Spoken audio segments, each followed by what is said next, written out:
on the Chena River, which means Chi River River. Na means river.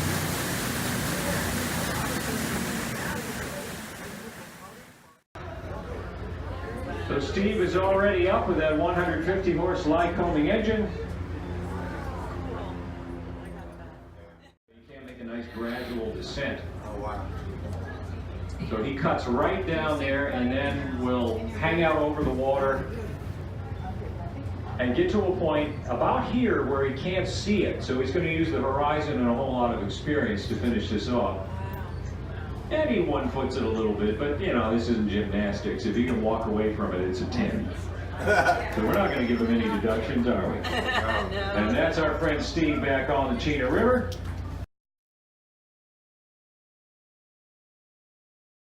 That you develop with each dog has to begin, it's got to last their entire lives. So how early in their lives do you begin that bonding?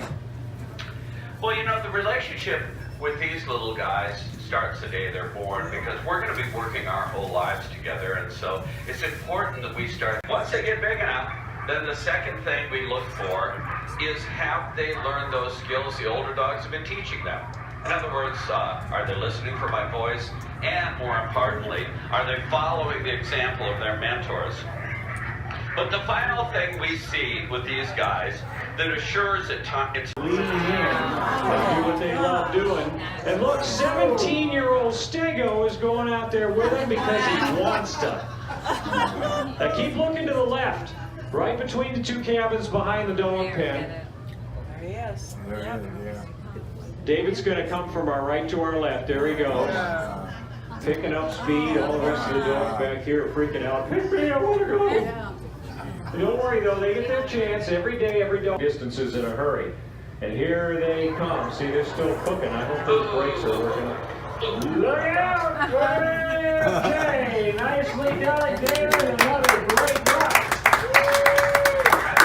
I thought I was going to head out to the river walk today for a free element. I noticed they're both kind of leaning on the left here again a little bit, which has got me thinking everybody's pretty interested in these dogs, might want to learn more about them, so I'm hoping that you or somebody from the kennel is going to join us at the village this morning. Is that the plan? You would see on those freight runs years ago. Plus, we're going to learn about fish camp as you see the smokehouse smoking and the fish wheel in the water. And our resident expert on salmon this morning, Delana, at the cutting table. Hi over there. They're in hunting in the fall. In fact, if you look at these woods to our right and imagine some autumn color with a native family hunting for moose or caribou thousands of years ago, moving very quietly through the trees with bone-tipped spears, hoping they come up on a clearing with some big animals. Everything hidden, see, like those big animals right there. Talking about. Right side of the boat or on your monitor. Isn't that a coincidence? Yeah, we knew they'd be there. They're friends of ours. But the reason we like to run them out here to let you see them in this wooded area is to emphasize again that the native people would not waste anything in the hunt. That just, I mean, you hear these stories of people dropping a big animal.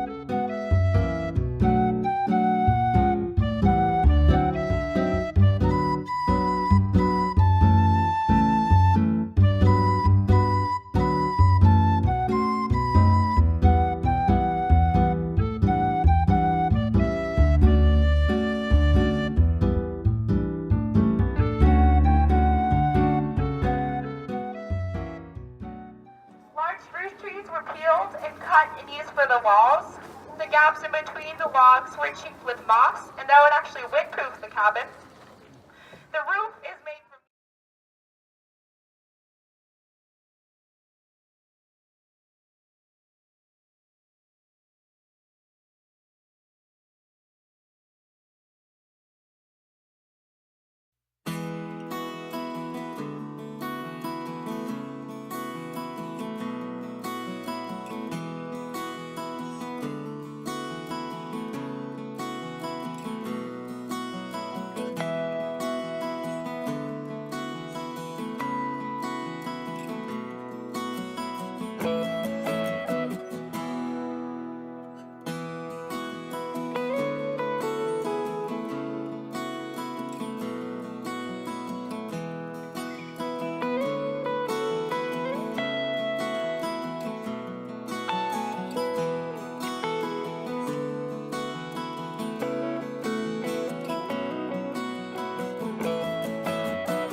ironically a coal miner that discovered gold on a little creek about 6 miles east of us, as the raven flies.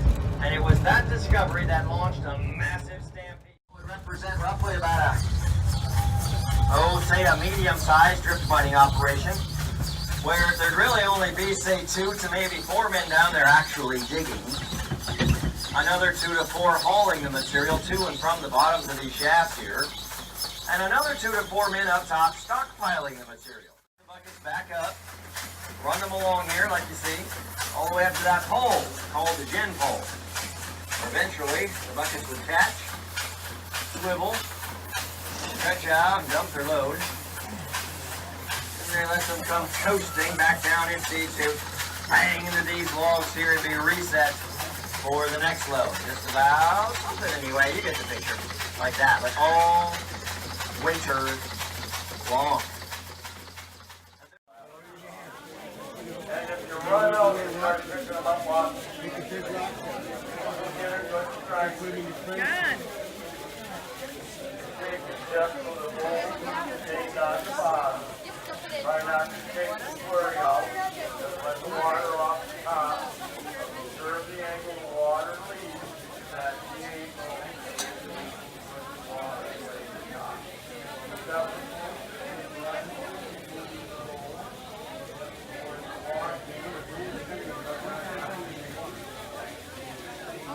Honey, I'm sorry.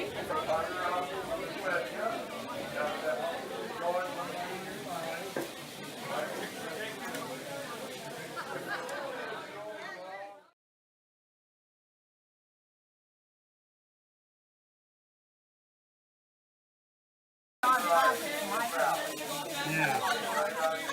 She's right. If it's on top, it's right. Well, I did. Yeah, I did. I got rid of a big silver one. I thought it was shiny. This is a lot of work. Richie. Right there, you guys don't want to know what you work. This is not going to pay for us. Alan.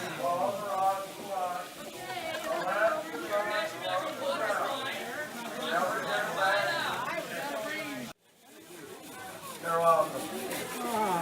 Thank you. Gotta be simple if I can do it.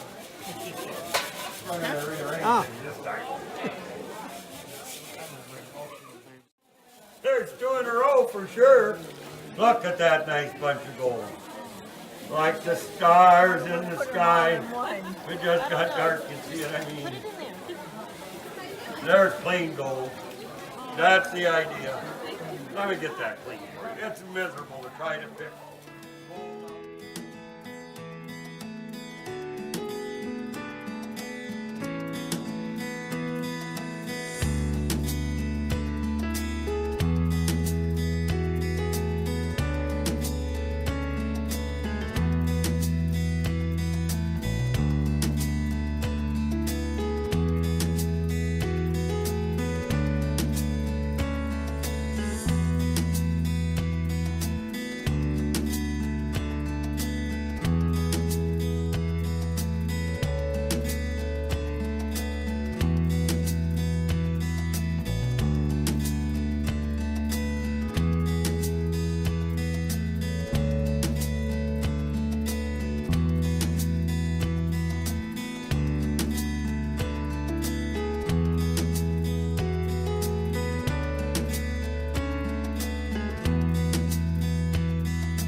And now, class, pay attention to today's lesson, whose source is edited portions from Wikipedia. The Klondike Gold Rush was a migration by an estimated 100,000 prospectors to the Klondike region of the Yukon in northwestern Canada between 1896 and 1899. This is a very famous photo of the miners climbing the Chilkoot Pass Trail.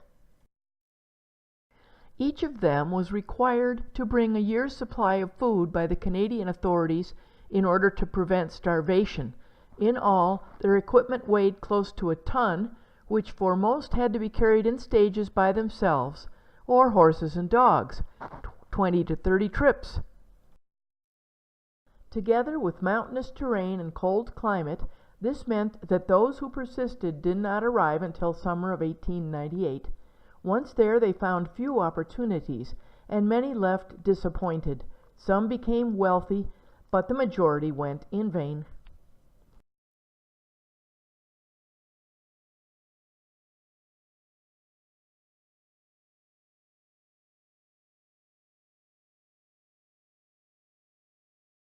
Mining was challenging as the ore was distributed in an uneven manner, and digging was made slow by permafrost.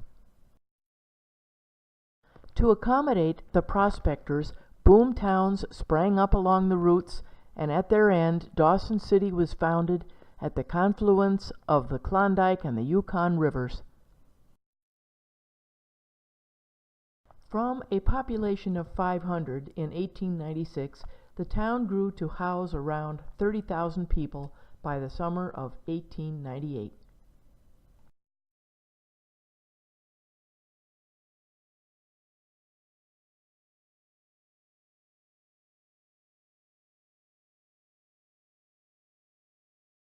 In the summer of 1899, gold was discovered around Nome in West Alaska, and many prospectors left the Klondike for the new gold fields, marking the end of the rush.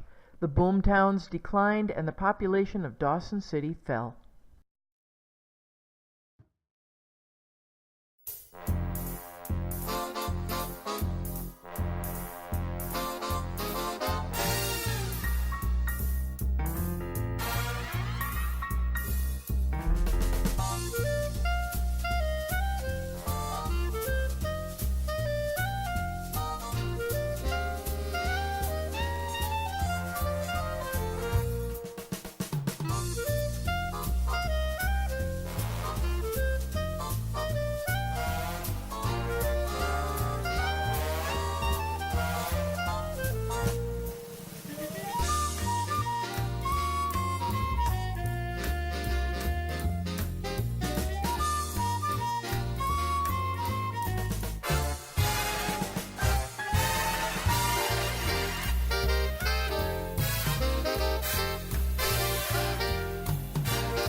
Ninth of the 7th of the 18th, is that right?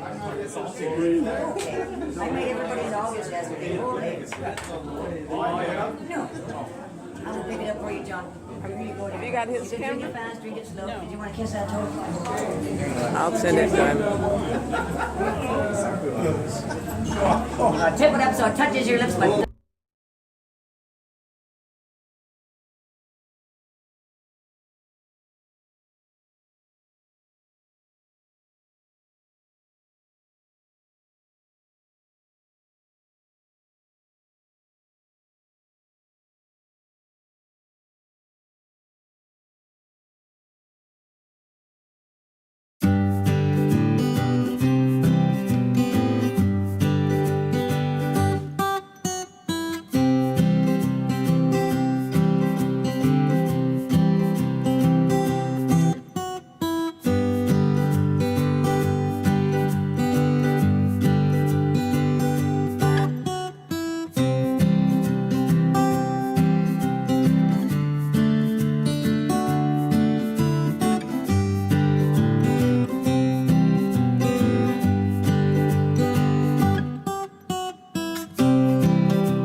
changed. Did you know that?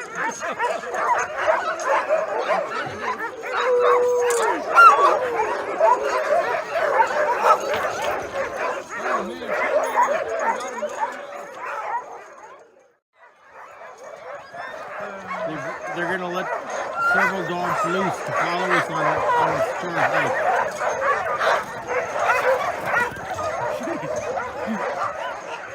They're not in a hurry.